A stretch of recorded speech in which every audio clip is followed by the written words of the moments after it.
when this case came to court, we'd probably all remember the very dramatic footage of an Audi Jeep overturned after hitting a roundabout in County Kildare. I mean, absolutely amazing that nobody was killed, either who was in the car or a passerby. And then it's finally come to court this week, and we've heard really that this is not the people convicted of it. They really are part of a major international criminal organisation. Yeah, I mean, there's absolutely no doubt they are. I mean, like when the video first emerged in April 2022, it's an Audi Q5. I think it's like a 5-litre version of the car. So it was a really high-powered. I'd been stolen in London, and it was already suspected of being used in a whole series of thefts in Northern Ireland, including one in which something like £250,000 worth of jewellery was stolen. So I think the guards were on the lookout for this particular vehicle, that they knew it was being used by this crew of professional housebreakers who essentially, they're part and parcel of the kind of the wider Fat Andy Connors network. That still exists, even since his murder 10 years ago. These guys are still operating the way they have. And in fact, the guy who was behind the wheel, 48-year-old William Connors, is actually his brother. Right.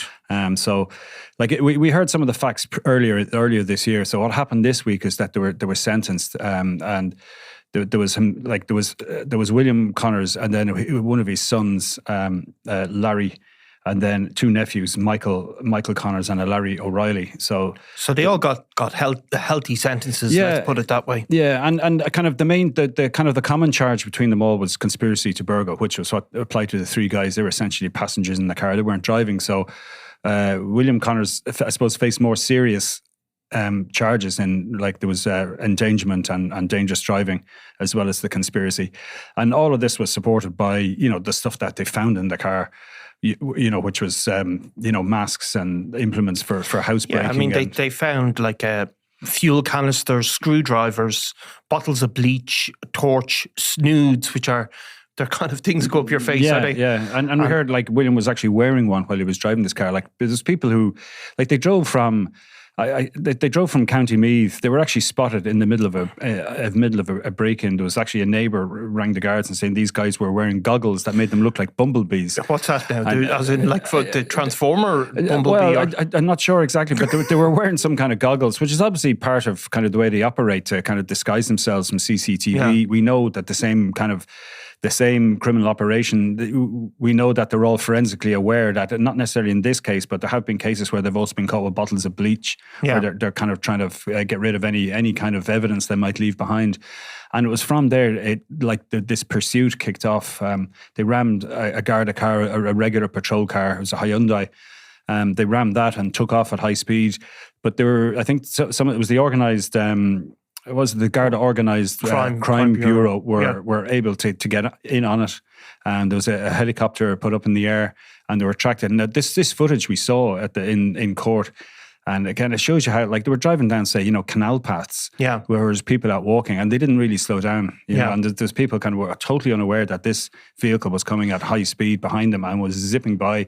One guy drove into a ditch trying to get out of the way. They passed out another guy on the inside on one of these narrow canal bridges just outside of Prosperous, and they kind of got to the ring road there outside of Naas, and they went straight into the roundabout there and flew through the air. It's a very busy junction. I'm quite familiar with it, and I think it bounced once, so went through a fuse box and kind of an air box as well. It wiped out the electronics kind of for that area, and then bounced over the fence, which was miraculously untouched, and fortunate enough, and landed in an empty spot in the little car park. And people might remember it, of course, because they were then taken out of the car. A couple of them at least that suffered some sort of probably minor injuries, really, and they were handcuffed beside the sort of close to the upturned car, and somebody obviously driving past took a bit of footage of it. We'll put it on our YouTube channel for people who are watching there.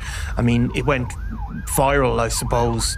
It did at the time, and of course, there wasn't too much released at the time. I mean, it was very much just I think the Garda official press release was along the lines of a major operation, and looking for anyone with with dash cam footage to help them build up their evidence. Although they had the entire pursuit, it took an hour. It's an hour-long pursuit, so it wasn't like a short chase, and the whole thing was recorded by the Garda helicopter. Well, so you see with this sort of operation, like, I suppose when you initially see that footage, you just think this is just a bunch of headbangers up to whatever, and they're after crashing their car. But you do see the organised aspect to this crime. Like, obviously, the Audi that was used was stolen in London, wasn't it? It was brought back to Ireland. They're using fake registration plates. It was a cloned Monaghan reg that they put on it, and I think that was what was on it during this part of the chase. I mean, like, they also took the opportunity to throw a few things out of the window, like trying to get rid of evidence, which was again found. One of them was a kind of a long handle orange sledgehammer, which, you know, when you consider that it was heard in court that William Connors, who's the man in his late 40s, had no history of work, that, you know, he had no lawful reason really to own a sledgehammer or anything else, let alone the stolen car. But yeah, no, it just shows you how they operate. I mean, you know, the fact that they were using this car, and there was somebody, I think it was mentioned in court that somebody has been convicted for this theft. It was taken in London, this car, and brought back across here, and was being used in this type of crime. So they're doing. I think it was mentioned in previous court cases that car was used in 17 burglaries in the north. That's right. Yeah. So basically, they're getting this car back. And do we know what sort of time frame you're talking about there? I mean, you're talking like, this is sort of. It was from January 22, and this is just at the end of April when this happened. So I think the car kind of came up on police radar, not the actual radar, but their intelligence radar, I suppose, like earlier in the year. And yeah, I suppose, but there's even another kind of an international connection there, that there was 4 people dealt with yesterday, but there was a 5th man charged, James Connors, and he's currently in custody in Melbourne in Australia, where he's also charged with aggravated burglary and other kind of similar crimes. And I think he's also possibly facing charges as well in relation to fraudulent use of a passport to gain entry into Australia. So I mean, you know, these guys have they've formed, like, not particularly some of these individuals like William Connors' son, Larry, had no previous convictions whatsoever. He was 20 at the time. So this is his first conviction. So I mean, it's a stiff enough sentence for a first time offender, like 6 years. And arguably, like, his father, William, getting effectively an 8-year sentence was relatively light, considering he was the guy behind the wheel. Yeah. And by sheer luck, no one was killed. I mean, like, Judge Baxter in her comments, in her remarks, say, when she was going through the sentencing and, you know, working out what the headline sentence was and taking into account the early pleas and, you know, various mitigation, you know, like William's childhood traumas were kind of aired in court. Well, not the details of it, but the fact that he'd suffered a traumatic childhood was aired, and all this was taken into account. But she did say, like there was absolutely, there was no regard for anyone else whatsoever.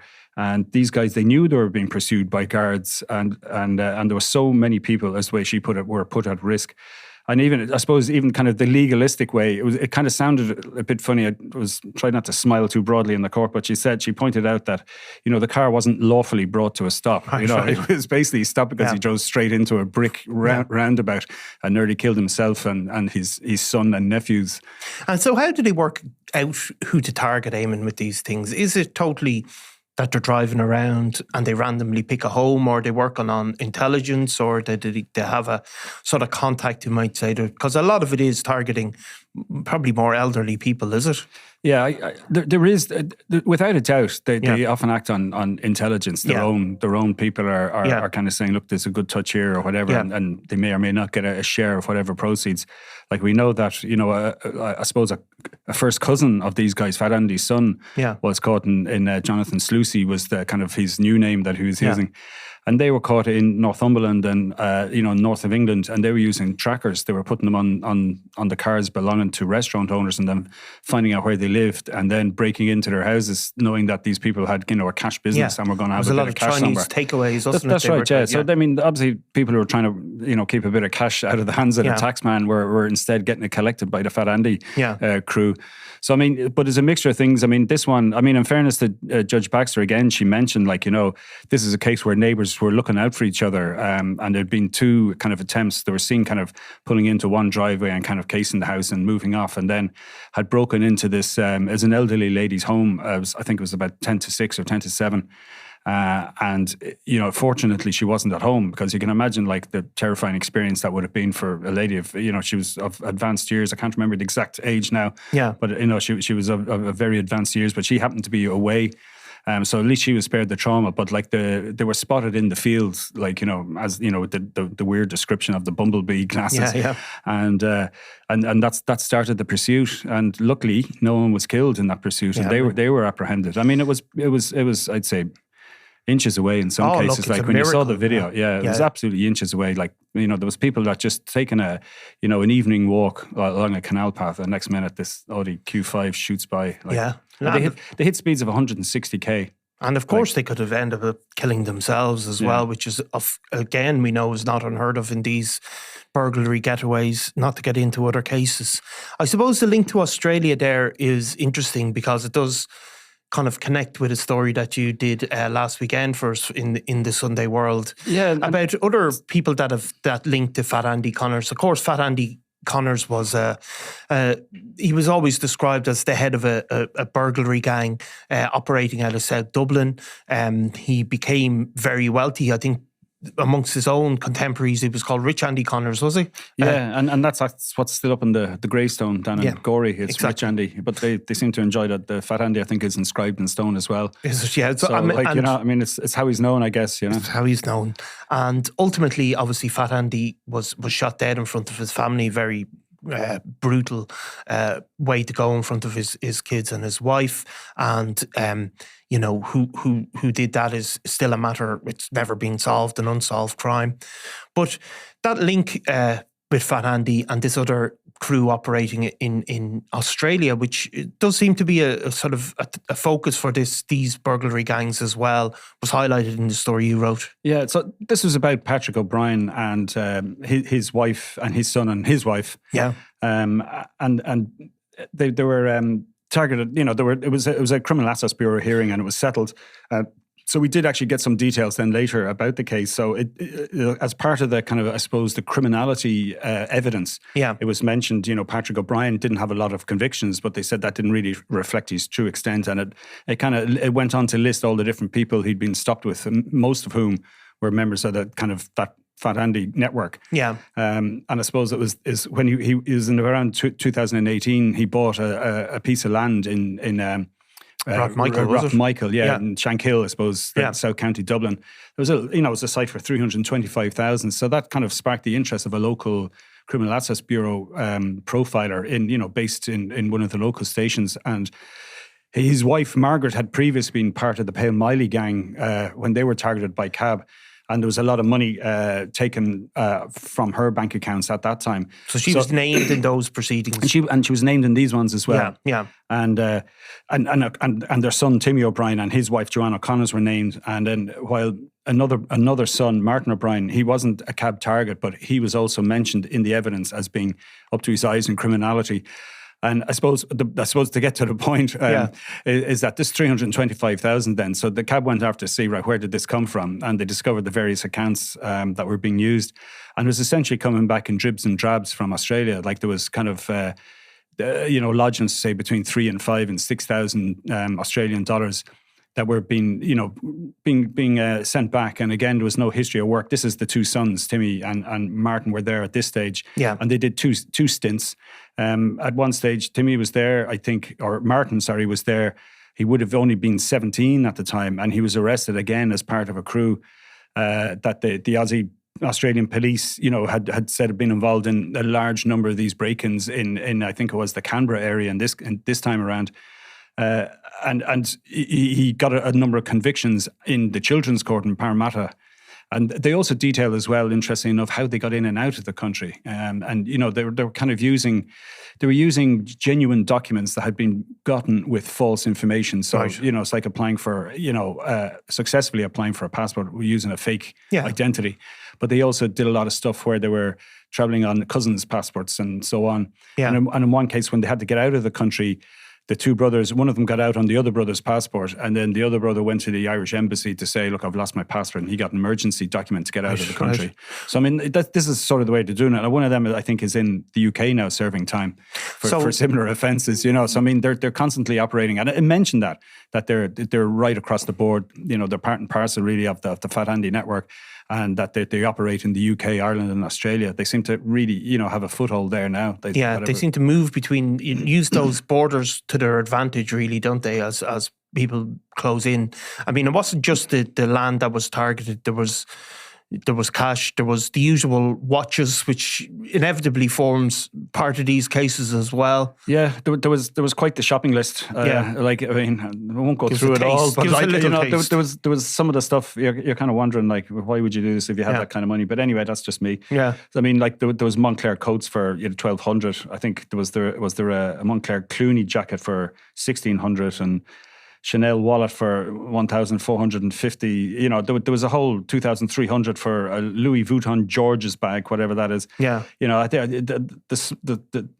the cheapest thing I can see here is a €240 Louis Vuitton Damier graphite men's belt. So right. 240 quid for a belt. I mean, there's baby shoes for 600 quid, Gucci belts for 370.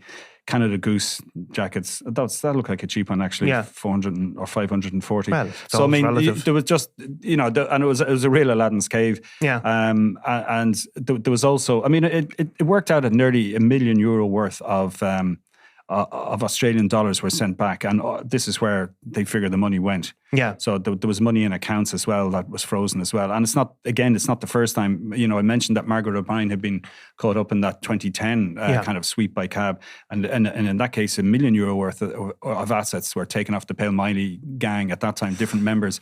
So like, it's not the first time they've been kind of, I suppose, been forced to pay up. Yeah. You know, a form of taxation. But I suppose what it does show is that there is big money to be made. I mean, we would probably think of it as the lesser light than sort of drug trafficking or whatever. But there is huge money to be made if you're from these sort of burglaries, if you're committed to that as a profession, and these people have really shown that. Yeah, and there is, and some of it is opportunistic, and some of it is kind of intelligence led. Yeah. But the way they work is just it's their proliferism. Yeah. Like they're just so prolific. Not a word. It's probably not made up word. Yeah. But they just, I mean, when they go out at night and they're going to break in. Yeah. You know, it could be 5, it could be 10 places they break in. They might have intel for 1 or 2 and decide they can't do it on the night, but they're not going to waste their time. They're going to find something. Yeah. And even, like, you know, there was a similar case the week before involving Michael Stokes. Yeah. Again, not connected with the Fat Andy Connor's crew, but operating in a similar way, based out of Cork. And he was, well, they're actually linked to another kind of notorious gang, the Rubber Riley organised crime group. Yeah. And 15,000 was stolen from a B&B when he was staying it while visiting a family member who was in Castlereagh prison at the time in County Roscommon. So, you know, they I suppose have a sense of where they might find something. You know, like, I mean, if it's all you do, it's, you know, it's all you do. Yeah, I mean, they're not looking for like flat screen TVs or, you know, posh toasters. I mean, it's really jewellery and cash is what they're looking for. Yeah, they're probably, in some extent, targeting elderly people because of, you know, they're more likely to have, you know, big bits of cash and possibly more jewellery. Yeah, I mean, that is it. And plus, it's also, you're going to, if you do encounter any resistance, you're going to be able to handle it easier if you're dealing with a 90-year-old lady rather than, you know, a 35-year-old bodybuilder and his Doberman. You know, I mean, it's just common sense, I suppose. If you or I were burglars, we'd probably kind of... You wouldn't be climbing in windows too easily anyway for a start. Not at this stage, no. But you'd be taking that sort of thing into, that sort of factor into account before you decide to test the door handle and go in. So we use this term, the Pale Miley gang, like for people, and some people will know who Pale Miley is or was. Like, why is that moniker given to that network?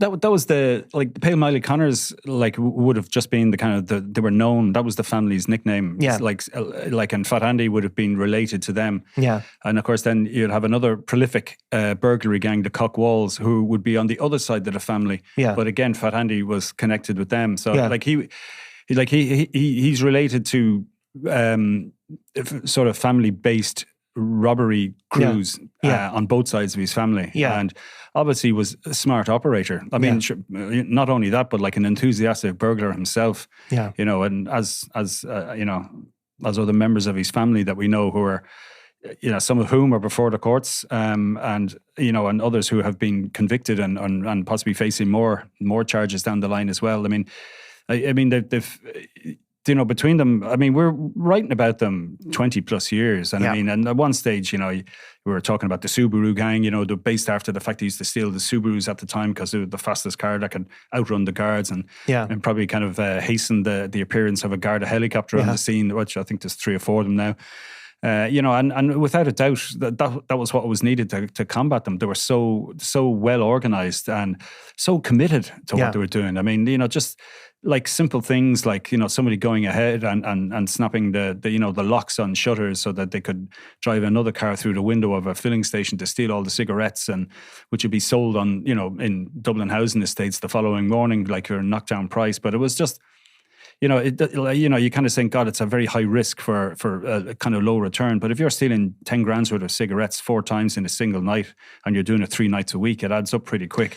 You know, you're getting close to 500,000, 600,000, you know, for a month's work, which is pretty good going. You're not going to do it, you know, robbing banks.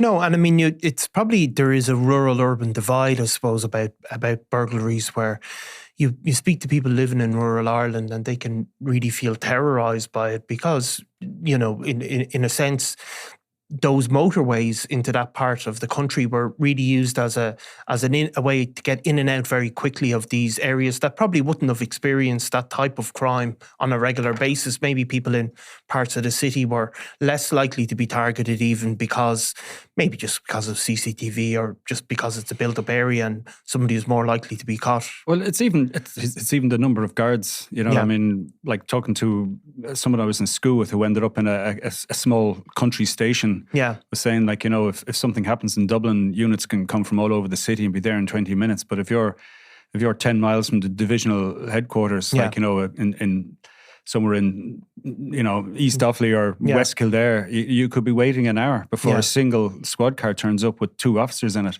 Like, you know, you are on your own a bit. So I mean, there was definitely an element of exploiting that, you know, kind of the thinner resources, which is why I suppose, like you see in this case, that it was, you know, like, sorry, when I say in this case, like in the case of William Connors, that it was a specialist unit. It was the organised crime unit that were going after them. And I suppose, you know, I mean, they've run so many different operations over the year, Operation Vehicle and all the rest, which was deliberately targeting these professional gangs, which was successful to the point where so many of them have ended up in Australia and the UK, where they're also picking up convictions.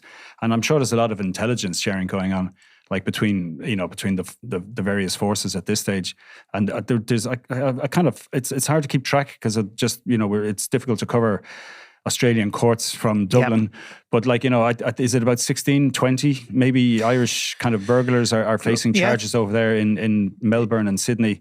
For big cases, like big, you know. And there was a lot of money and they're facing kind of, even if somebody is kind of left undisturbed, asleep in bed, if they show that you were in that house, it's an aggravated burglary in Australia. So I mean, it's a more serious kind of, it's a very serious offence, you know, and they're going to be looking at it doing quite a bit of time before being kicked out of the country. Yeah, because that is, I suppose, the ultimate point. People, if their homes are broken into, you know, even if they remain in bed and aren't awoken during it, people do find it to be a very traumatic experience. I mean, that's kind of a universal thing where people, it stops their ability to feel safe in their own homes. Yeah, and it's like well, I mean, there's quite an interest in Australia. Like, I know I've had a couple of Australian journalists on, like asking about, you know, why are they coming here, and you're kind of explaining the background and. You know, you get a sense of them staring with their mouth open going, oh my God, what's coming in? And I suppose they're cashing in on the fact that, you know, there is a strong link between Ireland and Australia and, you know, between, you know, people of Irish heritage from the UK as well. So, you know, they're coming in with Irish accents, with UK passports or Irish passports. They just look like any other, you know, young person coming in. Speaking English, you know, all of that. You know, and white, which obviously, you know, helps with a lot of immigration in a lot of countries. And so, I mean, they're using that to get in, and people are expecting them to be just like the rest of the young Irish coming in and maybe going on the beer a couple of times, like, but generally keeping out of trouble and working, trying to save money and deciding whether they're going to stay or go back. Whereas these guys have, they're coming in for almost like a set period, and they're coming in for a stint, whereas they will come and, hit up, one of the areas targeted was an upmarket part of Melbourne was the last series. So I'm sure the people living in those parts of that particular Australian city are going to take more precautions now. Plus, the local police are kind of wise to them, so they'll move on, and they'll next time if they go back, they'll probably hit some part of Sydney or whatever. Yeah, they kind of go on a crime J1 where where they basically get in and get out, and obviously then by the nature of police investigations, it can take months to track somebody down, but they're gone out of the country. It's crime tourism. If you remember, the Wreck-Wheel Rovers did something similar with their selling dodgy generators. I think they'd gone out to Australia, a group of fellas, and realised that there was some low fruit ready to be plucked, and they had some generators that looked like a different brand directed from China, and basically travel the country selling these useless generators for 3,000 Australian dollars that blew up after being used twice, and luckily enough didn't burn someone's down. I mean, the Aussie, I think it was the New South Wales Trades Commission, did a big show of lining all these generators up and driving a big bulldozer over them, like to make a point. And kind of we're asking, will you publish this, please? You'd wonder if they can't put that ingenuity to good purposes, would they just make as much money? Yeah, I mean, look, I mean, if I definitely, I mean, we've seen it, and you can even argue about the Kinahans. Like, these are people. It's the life. They like the life. They like being a criminal. They like to some extent being outside the law. Now, some of them, I'm sure, have found themselves in a family where if you don't like the life, you're going nowhere. Yeah. Like, you're either you're ostracized or you don't know anything else. I'm sure it's tough on some people that there isn't really a choice. Yeah. But at the same time, if you're part of a family-based criminal gang, you have a bit of support. So when you get locked up, it's like it's us against them. It's not like you're locked up feeling shameful about your actions. You're there just doing what you do and what the rest of your family do and your father did before you. And in these cases, your grandfather did before you. Yeah. Like, Pale Miley's Connors, it must be, it's at the very least, it's a third generation organised crime gang at this stage. So. Yeah. Well, incredible. But we'll maybe come back to some of those cases in Australia because they are really interesting when they start coming to court. Absolutely. It'll be a pleasure. Thanks, Eamon. I'm Nicola Tallant, and you're watching Crime World, a podcast about criminals, drugs and the underworld in Ireland and across the globe. Make sure you subscribe to our channel and turn on notifications so you can be the first to watch all our latest episodes. You can also listen wherever you get your podcasts.